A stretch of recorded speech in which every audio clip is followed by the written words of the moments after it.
О!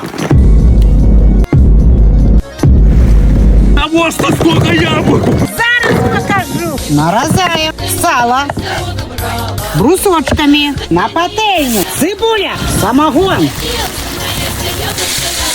соль, перец, яблоки перемешиваем. Яблоки с сала. Лепота! Какая наступная? Яблоки чистим, а бирки покидаем на поты. Нарезаем. Цукор, вода, варим, промешиваем, блендируем, желатин, взбиваем. У форму, у холодильник. Нарезаем.